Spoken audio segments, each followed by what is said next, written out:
I always tell people the wines that you're most excited about trying, like you try them at the beginning of the night where you're conscious and you're aware and like you can appreciate them. This wine is not bad. Maybe this is the last bottle of the night that you have.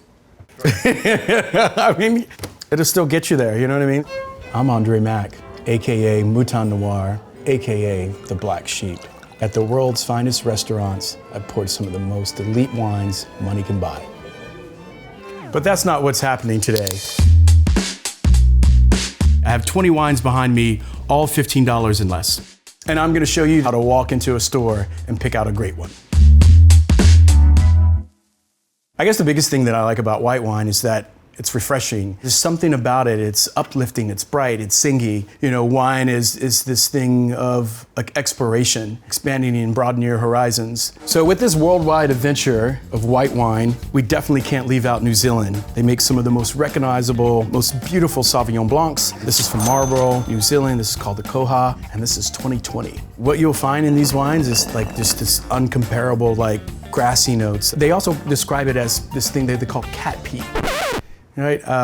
That doesn't sound real desirable, but it's really a big distinguishing note. I think they also call it gooseberry. Nothing in wine when we're talking about descriptions are literal. You know, when we talk about cherries, stone fruit, peaches, all of those things, there's none of those elements that exist in the wine. It's just, you know, aromas that you smell. I believe that senses trigger a memory. And so when you smell this wine, it does kind of smell like cat pee, which I know is not good. Doesn't sound good, nor do you want to put it in your mouth, but trust me, these wines are immaculate and these are great. It's refreshing. It's just like bright, grassy, herbaceous, grapefruit. If you're looking for New Zealand Sauvignon Blanc, this is one you should try. All right, now we're off to Italy. And we have a little Prosecco here. This is called Figo. Prosecco is sparkling white wine from Italy, from the Prosecco region. It's kind of gained a whole bunch of popularity. I think all of you out there balling on a budget, we've had this before. You know, sparkling wine to me is festive, is always a sign of a party, of a celebration. Flutes, even though they look cool and all this other kind of stuff, they kind of don't really let you enjoy it the way that you're supposed to enjoy wine or be able to evaluate it. The fact that it has a very small top, I can't put my nose in it. This to me is a better way to enjoy sparkling wine, is just a standard white glass. It smells lovely. Lemon, lime, peaches, a slight hint of mint. This is not sweet, definitely ripe fruit. You know, it's got good acid. So if you're looking for a celebratory white wine, you know, you can't really go wrong with any type of Prosecco. I think most people there are for, you know, the popping of the champagne, the celebration, and 9 times out of 10, they're just gonna pour orange juice in it. Let's give it a lemon for citrus. I'd give it a sparkle. Yeah, that's about it. Our next stop in Italy is Gavi. So this is called Macera, and this is Gavi from the Gavi grape. This is 2019. Look at this thing. So this is a twist-off, better known in the industry. It's called a Stelvin closure. These actually cost more than natural cork, but they are more environmentally safe. It smells very wonderful. Get like white flowers, green apple. There's definitely a citrus component there. This is a beautiful, delightful wine. So if you like Pinot Grigio or any of those type of light style white wines, you know, I think the next step for you, Gavi is a good place to go. And any of those coastal towns in Italy that make these really great white wines, that's probably another step in the right direction in branching out and getting wines that over-deliver.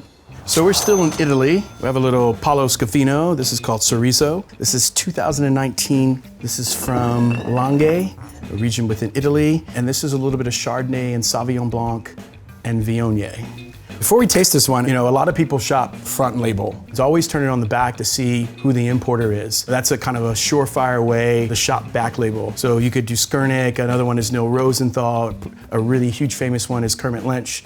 And those guys go out in the world and they have, you know, their own ethos for the people they want to work with, and, you know, they have a standard of quality. So shopping back label is also an option as well. So right off the top, you know, I'm smelling herbaceous, grassy notes. You know, that would be the Sauvignon Blanc, violets, very floral, and generally that would be from Viognier. It's got pretty decent mouthfeel, very rich. That would come from the Chardonnay. The Chardonnay gives the wine structure. That's a great wine, you know? It's like if you like Chardonnay with a little something else extra to it, I feel like at $15 and under, they could easily sell this wine for 30 or 40 bucks. It's really top notch. This is incredible, incredible.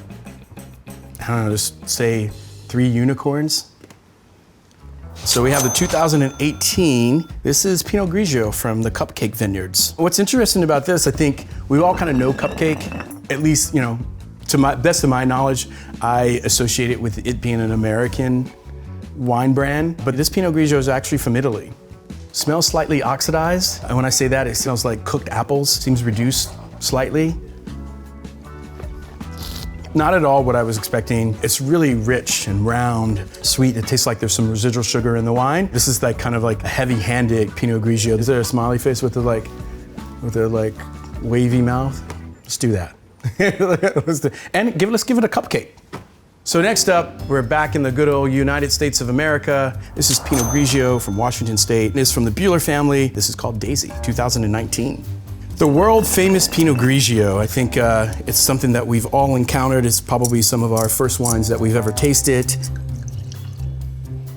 First thing I smell here is like fresh cut grass. I do smell like honey, melon. And as I look at the back of the bottle here, this wine is labeled as Pinot Grigio, and by law, it only has to have 75% of Pinot Grigio in it in order for it to be labeled whatever the main grape is in the front.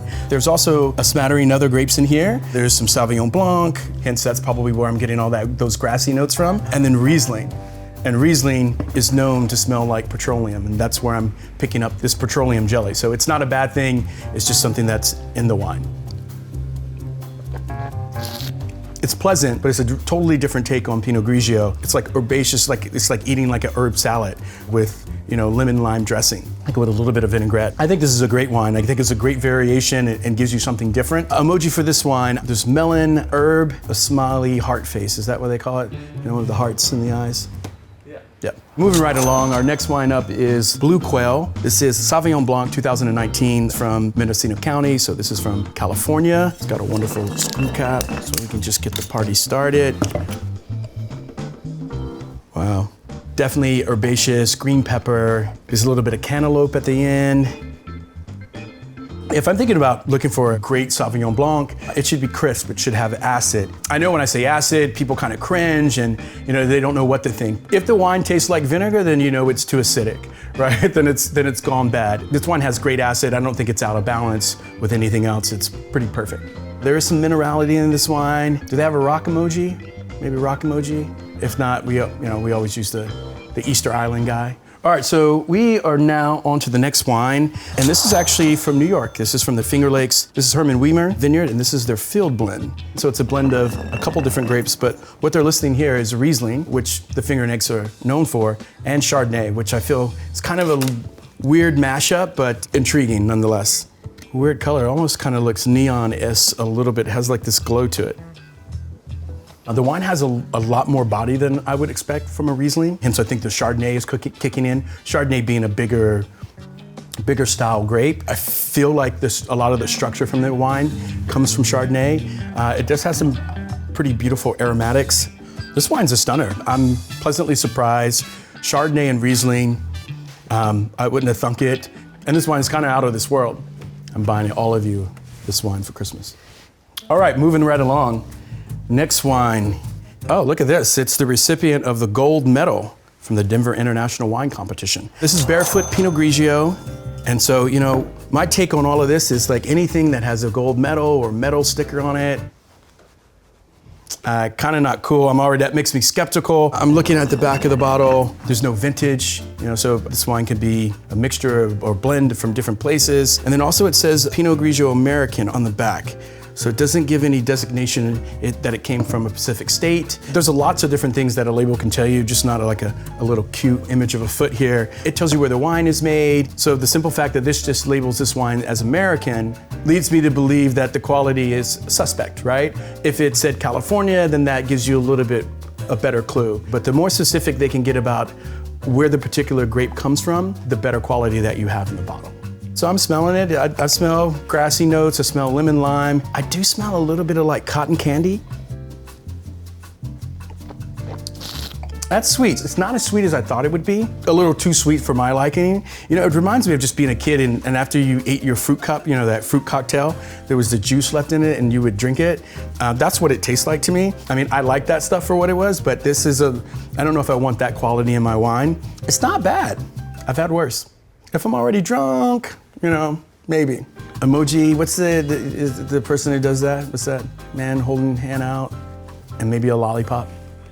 So next up, we have Kendall Jackson. This is the Vintner's Reserve Chardonnay, and this is from California, 2018. This is the name that we all know. It's one of the big players in the wine industry. First off, lots of tropical fruit, pineapple, papaya, a little bit of green mango. Get lots of like kind of luscious vanilla, and that's due to the oak. It's not over the top buttery and rich in that style. This kind of just whap, just like hits you right in the mouth. You know, I think at $11, I think you can find some other great, interesting wines at that price point. But if this is your jam, this is your jam, and $11, you know, it works. And now we're off to France. So this is a little Picpoul Pinier. Try to say that fast. 2019, and this is from Domatia. My take on French white wines, they're lovely. And some of the best ones are from the most obscure regions that you've never heard of, or a mouthful to say. Green apple, there's a little bit of pear, peaches, violet. The wine is flinty, almost slightly smoky. Great acid. That's a nice little banger right there. This wine is like smoking. If there's one thing that you will hear me say over and over again is make sure you cultivate a great relationship with a wine store. They're always gonna bring you to something that they're personally excited about. And this is kind of a little known region, and people in the industry, they kind of like to covet and champion those things. They would lead you right to this wine. All right, so we're gonna go ahead and continue our tour through France with some of the regions that you might not be familiar with. This is from the eastern part of France. This is from Domaine l'Abbé, and this is Abbés, something like that. If you're not familiar with those words, I mean, neither was I 10 seconds ago, right? So you know what I mean? Like, there's always new stuff and things that you don't know in the wine business. To be a master is to forever be a student. Is that corny? Just want to give it a whiff. I always just whiff. It's out of habit working in restaurants. You always give it a quick sniff to see if you smell any off odors, wet cardboard, wet dog, things that are faults in wine. All right, we're gonna swirl. Oh wow, this is really got like this chalky minerality to it. Peach, it's definitely some citrus, lemon, lime. Oh man, that is like electric lemonade. Really bright, really vibrant. The chalkiness of the minerality kind of gives off like this oxidative kind of quality to it, but the wine's not oxidized. Minerality is a desirable trait in a wine. A lot of people, when we talk about terroir and the sense of place, a lot of that's tied back into the mineralities that are found in the ground, the elements. You know, whether this wine was grown on, you know, chalky soil or volcanic soil, those all impart different minerality and flavors into the wine. All right, this is Muscadet Sorli, and this is from Jerome Choblet. I've never heard of the producer, but I'm very familiar with the region. These are one of my favorite dry white wines from France. This is everybody's oyster wine. Green apple, fingernail polish remover, which is not a good thing. Not a good thing at all. So the good news is that I don't taste it on the palate. This is pretty solid. This is pretty decent. If you look on the label, it says Sorli, and that means that the wine has been aged on its lees. And this is the process that they've done in this area for a long time that, you know, produces these really kind of like, not rich style wines, but they definitely have this really beautiful mid palate backed by like, you know, acid and mineral. I wouldn't be mad at anybody if they bought that to the oyster party. It's good stuff. All right, so we're switching gears here. We're going to the land down under. So now we're in Australia. This is 2019 Yellowtail Chardonnay. This wine is readily available everywhere and inexpensive too, I think. Wow, this is like lots of vanilla, lots and lots of vanilla. Almost kind of smells sweet. It's peach. That is like a fruit cocktail. That is really big, really rich. It's sweet, it's ripe. I can be honest, I can see why people like that. It tastes like kind of a soft drink-ish in that realm. Lollipop, don't they have a candy emoji? You know, I don't know if they have a cream soda, but this is exactly what it tastes like. All right, so now we're off to Portugal. And this is called the Las Lilas, and this is Vinho Verde, so green wine from Portugal. So Vinho Verde is a unique wine region located in the northern part of Portugal that makes these very delicious, high acid white wines that are exported all over the world. And I'm anticipating here something light, airy, great acid, something to not think a lot about. So it smells very fresh, like the ocean, clamshells. This tastes great. You know, I'm thinking like oyster shells, pear, apple, there's a little bit of lemon and lime. So not that this is the most complex wine in the world, and that's not what you pay for here. You know, this is a wine that you just open the top, pour, it's delicious, it's refreshing. It's not much to think about, and sometimes that's a great thing. All right, so now we're off to Germany. This beautiful Riesling, this is Schloss. This is Riesling 2016 from Thomas Haag. So we got the fluted bottle that Germany is famous for. Riesling is interesting, right? Because it used to be, German Riesling used to be some of the most expensive wine in the world, more than Petrus and all those wines that are touted today. German wine, Riesling in particular, generally you're looking for, it's gonna be off-dry. Off-dry means sweet. Classic on the nose German Riesling is kerosene, petro. So you're gonna get kind of like this gas smell. Yep, smell it right away. That's a good thing. That's great. It's like unripe pear, green apple, petro. Just a little bit of like lemon zest. It does have some residual sugar. It's sweet, but it's not cloying. It's got really great acid to kind of offset the sweetness of the wine, so it finishes dry. But to eat French fries and old German Riesling or young German Riesling gives me much joy. Much joy. I won't even front McDonald's French fries, like, you know, and Riesling. It's like emoji, a big, big smiley face showing teeth. All right, so now we're going all the way to South Africa. This is the Huistenberg Chenin Blanc, and this is from Pearl. So that's a region within South Africa. You know, I think on your wine adventure, it could take you all over the world. White wine from South Africa, why not, right? It's something that they do great. It's another expression of a world famous grape. You know, these are what the cool kids are drinking, Chenin Blanc. Oh yeah, you can definitely smell it right on the nose. A little bit of ginger, there's honey, grapefruit. Pretty full bodied. I wouldn't expect it to be this full, but it is from South Africa, so it's a little warmer.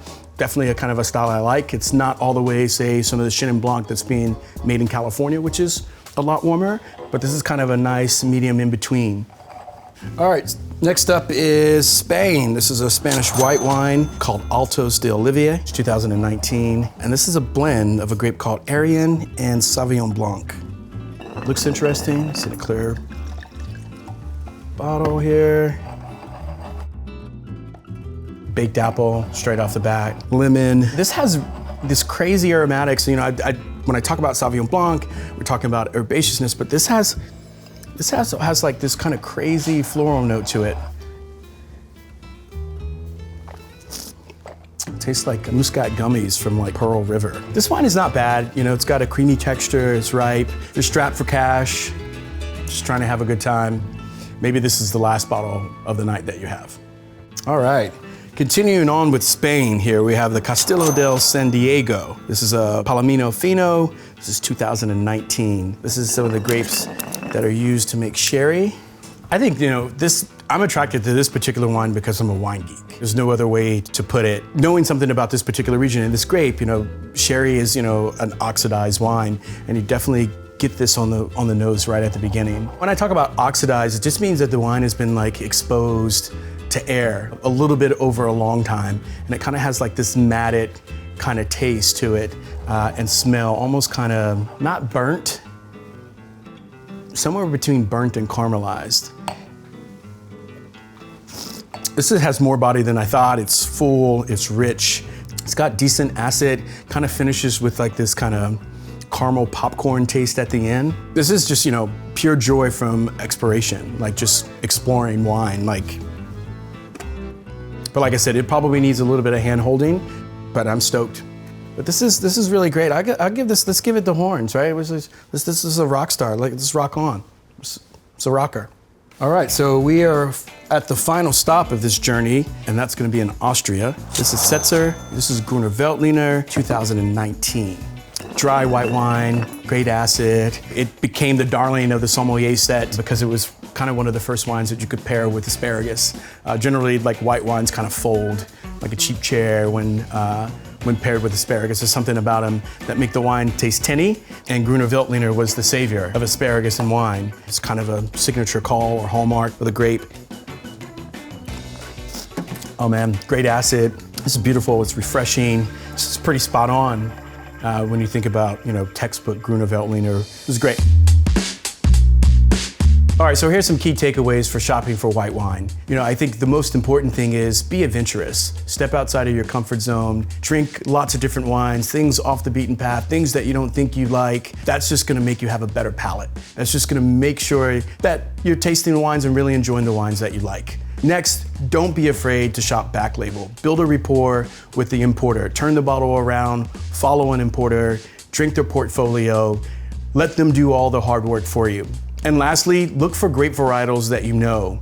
That's a great way to kind of shift your perspective. You know that you like Chardonnay, but maybe choose Chardonnay from South Africa or from some other place, just to give you a different perspective. A lot of producers have gone through the trouble of listing the grape varietals on the back just to clarify and to have some type of transparency. All right, so 20 white wines under $15 in the books. Some of them great, some of them not so great. But I did have a favorite. And my number one pick was from Italy. This is the Palo Scavino. This is the Sorriso. This wine is great. Actually, it's awesome. It's one of the best white wines I've had all year, not only today. What makes it unique, it just has texture, it has body, it has soul. A lot of those qualities just don't come in a bottle of wine under 15 bucks. That's what makes it, amazing. It makes it stand out. Right, there's nothing like it. Just from the first sip, I could tell you that it was going to be better than all the other wines. All right, that's 20 white wines down, 20 red wines down. Looking forward to the next 20. Ideally, I'd like to take you through the whole tasting just with emojis. I'm working on it. You're like, are you drunk?